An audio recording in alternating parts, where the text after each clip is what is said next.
Ketemu lagi di InvestGo Podcast bersama saya Eros Perwita. Di podcast kali ini kita akan mencoba berdiskusi kira-kira apa nih yang harus kita lakukan menyikapi IHSG yang turun selama 7 hari berturut-turut ya.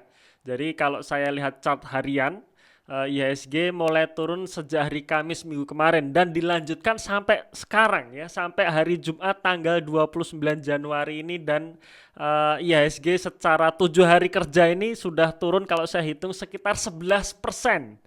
11% selama 7 hari kerja berturut-turut IHSG turun. Dan mulai kalau saya lihat banyak sekali pertanyaan-pertanyaan yang datang ke saya, Mas Eros, apa yang harus saya lakukan nih, cut loss atau hold? Ya, atau mending saya kapok aja deh, nggak mau lagi investasi di saham gitu ya. Nah, sebenarnya teman-teman sekalian, kalau kita flashback ya tahun 2020 kemarin, sebenarnya penurunan IHSG yang terjadi selama 7 hari berturut-turut tanpa jeda ini sebenarnya masih belum apa-apa dibandingkan bulan Maret tahun 2020 kemarin ya.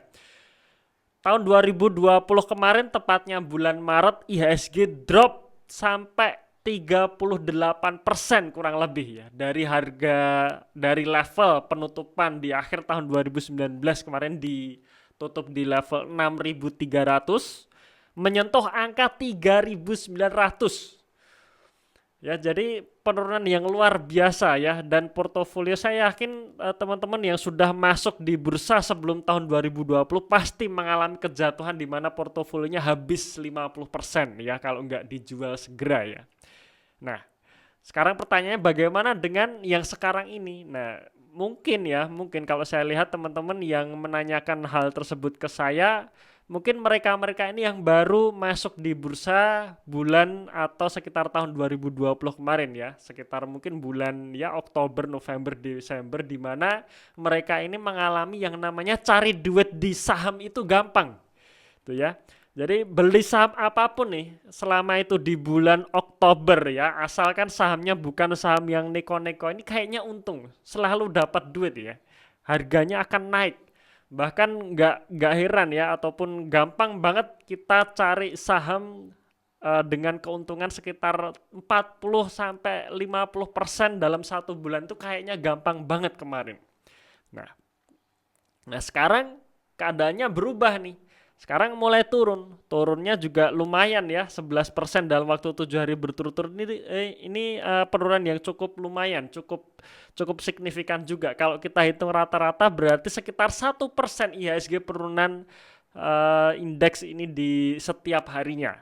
Ya, dan saya yakin ketika IHSG turun 1%, saham-saham yang kita pegang pasti turunnya lebih dari itu. Ya, karena IHSG sendiri mencerminkan rata-rata pergerakan harga saham semuanya ya. Jadi ada yang turun, ada yang naik.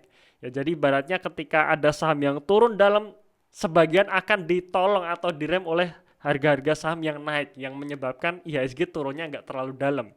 Tapi kita punya portofolio saham ya, kita pegang saham tertentu, ketika IHSG turun pasti turunnya juga akan lebih dalam ya, dan saya memastikan itu ya. Saya memastikan itu. Nah, ini sebenarnya sama seperti podcast yang saya bikin minggu kemarin ya, dan ini juga baru 1 minggu kemarin, di mana saya mengatakan nih bahwa saat itu ya, saat awal bulan Januari 2021 ini IHSG naik 1% setiap hari. Artinya apa? Artinya tidak mungkin IHSG akan terus naik 1% tiap hari. Kalau IHSG naik 1% tiap hari dalam 1 tahun, IHSG akan naik 300%. Dimana itu ya mustahil gitu ya. Bisa dikatakan belum pernah terjadi di bursa manapun ya. Bursa manapun IHSG selama 1 tahun itu naik 300% ya. Paling tidak sih saya belum menemukan indeks bursa dimanapun di dunia ini yang naik 300% dalam 1 tahun. Ya, mungkin kalau teman-teman ada yang menemukan, silahkan ya, silahkan teman-teman DM ke saya atau tulis komentarnya bahwa ada nih Mas, saya menemukan saham dengan kenaikan 300% dalam 1 tahun gitu. Tapi kalau untuk IHSG sendiri ya, mungkin kita khususkan di IHSG sendiri, kok kayaknya sih ya 300% kenaikan dalam 1 tahun itu tidak mungkin ya. Nah, sama di saat kondisi penurunan IHSG seperti ini, menurut saya ini juga nggak mungkin ketika IHSG akan selalu turun 1% tiap hari. Ya artinya kalau turun 1% tiap hari selama 100 hari berturut-turut, ya IHSG jadi nol gitu ya. IHSG jadi nol ya, dimana itu bisa dikatakan sangat tidak mungkin gitu ya. Kecuali kalau memang ada force major yang tiba-tiba Indonesia ini bubar gitu ya, ya mungkin saja itu kali ya. Tapi kalau kita melihat kondisi yang seperti sekarang ini sih ya, yang dimana ya walaupun kita sedang mengalami krisis karena pandemi, tapi tetap saja ada ekonomi yang terus jalan ya, ada bisnis-bisnis yang masih tetap terus jalan, masih tetap terus survive ya. Jadi sih kalau menurut saya sendiri ya hampir mustahil IHSG akan turun 1% selama 100 hari berturut-turut, yang dimana artinya IHSG itu jadi nol gitu ya. Nah, jadi kalau kita menyikapi seperti ini, kalau saya sudah cerita seperti ini, artinya apa? Artinya ya jangan khawatir gitu ya, santai saja gitu.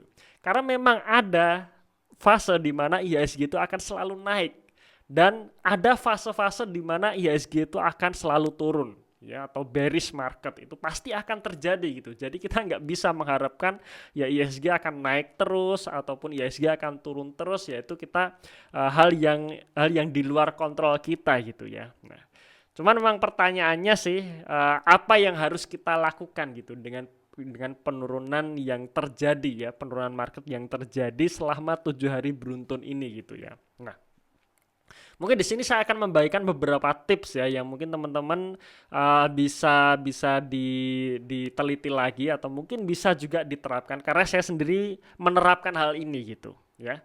Nah, yang pertama teman-teman sekalian ya, yang pertama ketika kita menghadapi krisis seperti ini, kita harus memastikan dulu bahwa uang yang kita gunakan untuk membeli saham ini adalah uang dingin ya, alias uang nganggur.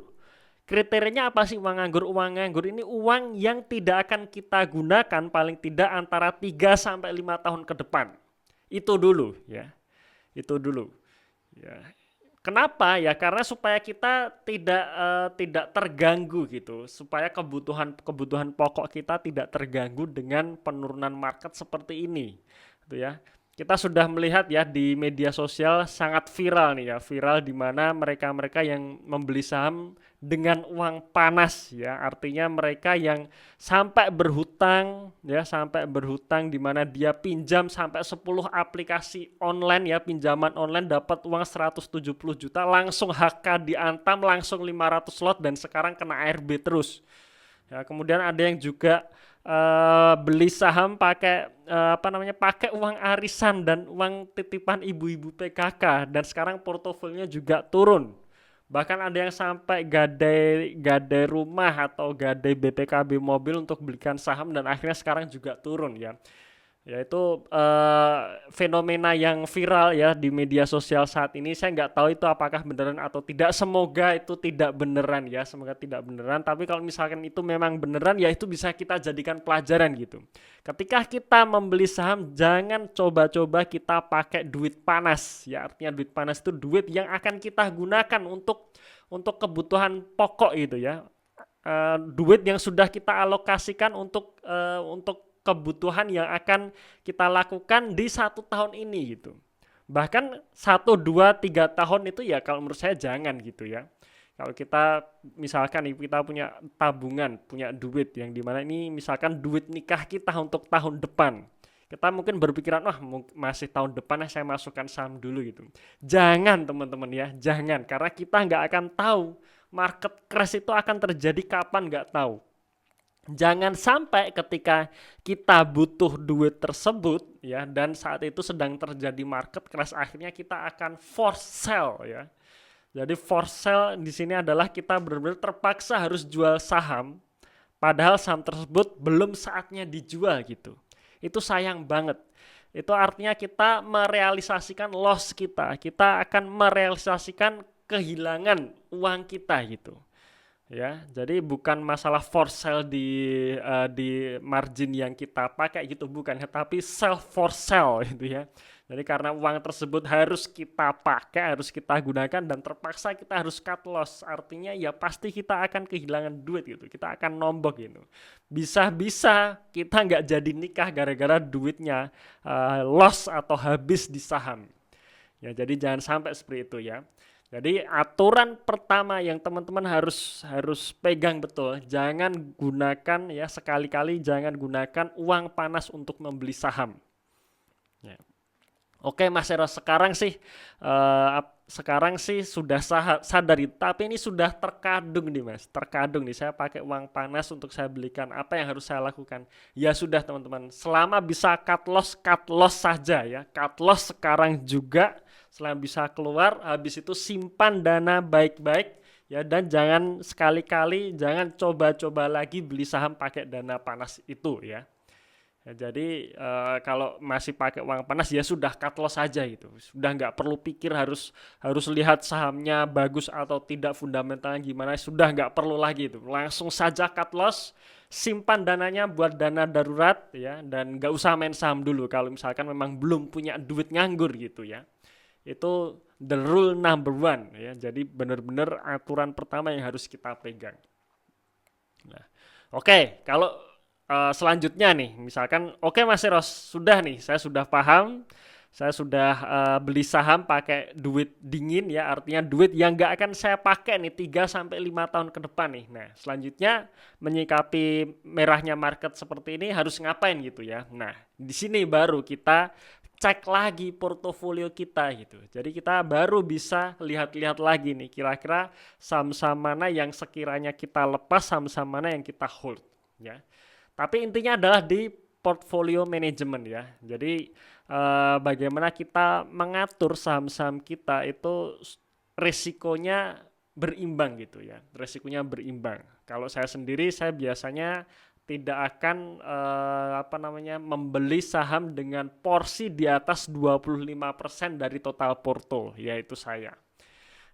Dan saya juga belum pernah sampai full power, artinya benar-benar cashnya sampai nol, itu saya juga belum pernah ya, karena saya kadang yang namanya yang namanya kita pengen merealisasikan keuntungan ya, kita pengen ngambil duit dari hasil investasi kita di saham gitu kan. Nah, itu saya pakai cash yang masih ada gitu ya. Jadi saya sih jarang sekali full power ya. Jadi tetap ada minimal 10% dalam bentuk cash, itu tetap ada.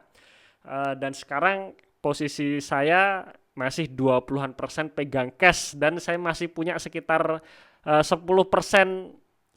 sukuk yang siap dijual. Ketika benar-benar nanti market drop lagi, saya akan jual sukuk saya untuk saya belikan saham ya, untuk serok di bawah gitu kira-kira ya. Oke, tapi itu masalah cash ya. Jadi yang pertama juga yang kedua jangan sampai kehabisan cash ya teman-teman sekalian ya. Jangan sampai ya. Jadi pastikan nanti setelah ini teman-teman lihat lagi portofolio, jangan sampai harus ada cash ya. Entah itu teman-teman nanti masukin duit lagi di RDN ya, atau jual sebagian saham yang ada gitu. Itu prinsip saya dalam berinvestasi di saham ini ya. Jadi saya tidak pernah full power ya.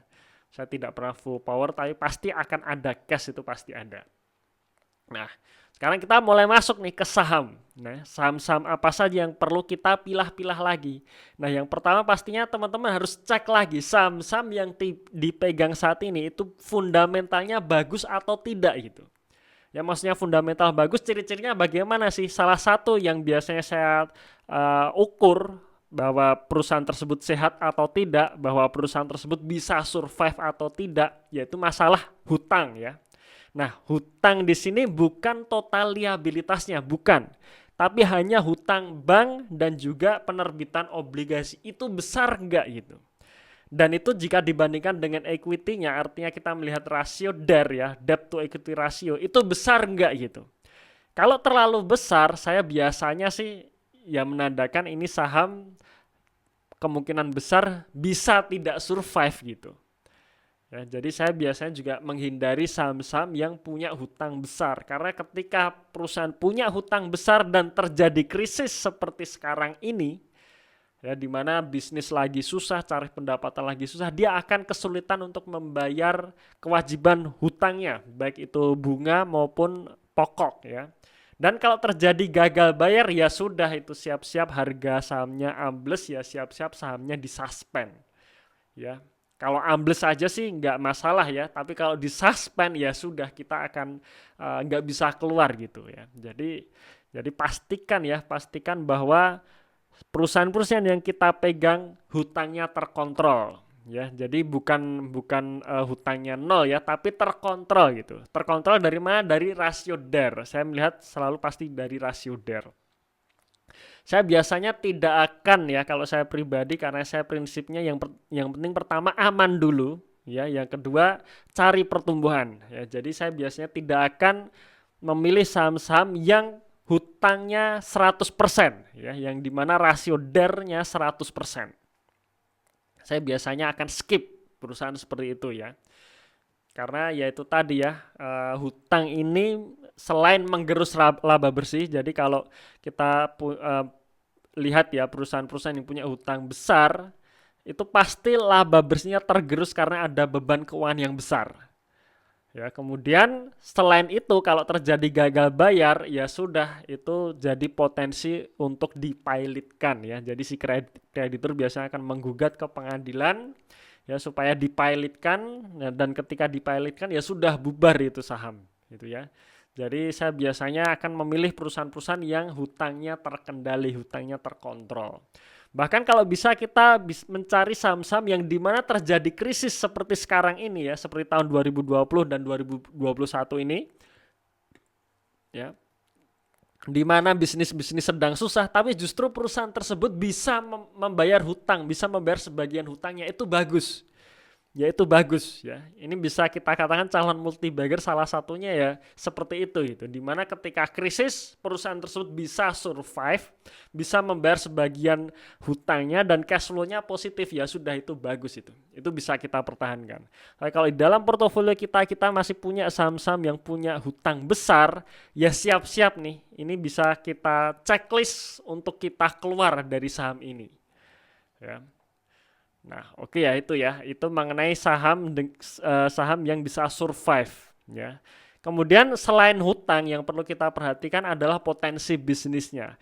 Kira-kira saham ini bisa punya potensi menghasilkan laba nggak di tahun 2021 ini gitu ya. Oke, nggak masalah tahun 2020 kemarin rugi gitu ya, membukukan rugi bersih nggak masalah. Tapi paling tidak ketika membukukan rugi bersih, perusahaan masih tetap menghasilkan pendapatan. Laba kotornya masih besar ya, walaupun nanti rugi nggak masalah, tapi di tahun 2021 ini kita harus bisa memastikan dan meyakini bahwa perusahaan tersebut bisa menghasilkan laba bersih, dan kalau bisa laba bersihnya meningkat cukup signifikan dari tahun 2020 kemarin ya. Karena kalau kita bisa menemukan perusahaan seperti itu di tahun 2021 ini, bisa jadi itu calon multibagger di dalam portofolio kita gitu. Ya, jadi kalau kita bisa menemukan perusahaan tadi ya, perusahaan yang saya sebutkan kriterianya tadi, hutangnya terkontrol, punya potensi bisnis dan punya potensi menghasilkan laba bersih di tahun 2021 ini, ya sudah, itu adalah saham-saham yang layak kita hold. Ya, layak kita hold. Tapi kalau yang kriteria pertama tadi, di mana hutangnya sudah terlalu besar, kemudian kemampuan membayar bunganya sudah sudah mengkhawatirkan, ya sudah, itu kita checklist untuk kita siap-siap harus keluar dari saham tersebut ya. Nah, itu mengenai fundamental perusahaan ya. Nah, sekarang pertanyaannya kapan harus keluar gitu. Kapan harus keluar? Karena kalau kita keluar sekarang ya pasti loss nih, pasti loss. Nah, saya biasanya ketika menghadapi seperti ini ya, pengalaman saya kemarin ketika saham-saham yang saya pegang ini fundamentalnya tidak bagus ya, atau tidak begitu bagus atau mengkhawatirkan, ya saya sih tetap biasanya akan menunggu saat IHSG tenang gitu ya. Saat terjadi technical rebound dari IHSG. Karena pada dasarnya walaupun saham-saham yang kita pegang ini kadang fundamentalnya buruk, tapi harga sahamnya kadang juga mengikuti IHSG. Jadi ketika IHSG turun berturut-turut seperti sekarang ini, biasanya harga sahamnya juga akan turun. ya juga akan turun. Nah, ketika kita pegang perusahaan yang fundamentalnya nggak bagus ya saya biasanya akan tetap tunggu dulu nih. Tetap tunggu dulu. Jadi tenang, saya biasanya sih tidak akan langsung buru-buru jual ya. Tidak akan langsung buru-buru jual, tapi saya tetap tenang dulu ya, tenang dulu karena ya saya sejatinya tidak bisa melihat market setiap hari sih ya. Jadi saya kadang memang cuek nih pergerakan harga saham setiap harinya itu kadang saya cuekin juga gitu ya. Tapi saya sih biasanya akan tetap tenang menunggu sampai IHSG kembali bullish. Ya karena yang namanya market itu tidak selalu turun dan tidak selalu naik. Jadi saya akan tunggu dulu ketika IHSG mantul ke atas lagi, artinya ya sudah hijau lagi gitu ya, sudah hijau lagi, sudah mulai pulih lagi, baru di situ saya beres-beres portofolio. Ya, beres-beres portofolio saat IHSG-nya hijau gitu ya, tidak merah. Jadi paling tidak ini bisa mengurangi kerugian saya gitu, kerugian saya karena ya nantinya pasti akan harganya akan naik lagi nantinya gitu ya. Dengan catatan ya walaupun kinerja atau fundamentalnya itu tidak bagus, tapi ini bukan saham gorengan ya. Dengan catatan bukan saham gorengan. Ya, tapi ini saham yang kita pegang cuman fundamentalnya nggak begitu bagus, itu saja ya, itu saja. Kalau seperti itu ya kita tunggu dulu IHSG mengalami rebound dulu ya. Jadi setelah merah berturut-turut nanti akan ada nih fase-fase di mana IHSG akan kembali naik. IHSG akan kembali bullish dan di situ baru kita beres-beres portofolio itu untuk mengurangi kerugian ya. Mengurangi kerugian. Ya, jadi memang harus ditahan dulu gitu ya. Jangan sampai ketika kita seneng kita ikut beli terus ya, ketika merah itu kita jual juga itu ya, ya kebalik gitu ya. Jadi kita beli saat harganya naik, kita jual saat harganya turun, ya sudah loss. Ya, maka pastinya menahan diri itu juga penting ya, menahan diri itu juga penting. Oke ya, itu mengenai saham-saham yang bisa kita pilah-pilah ya antara saham yang sehat dan juga saham yang fundamentalnya nggak bagus.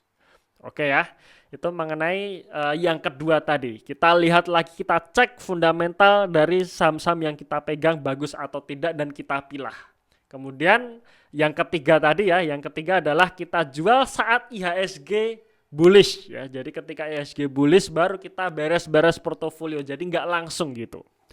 Oke, nah sekarang yang keempat, bagaimana jika saham yang saya pegang itu adalah saham gorengan yang dimana pergerakan harga sahamnya ini sangat liar tanpa dasar fundamental sama sekali, hanya mengharapkan isu-isu ataupun news ataupun katalis yang kita juga nggak tahu katalis itu benar atau salah.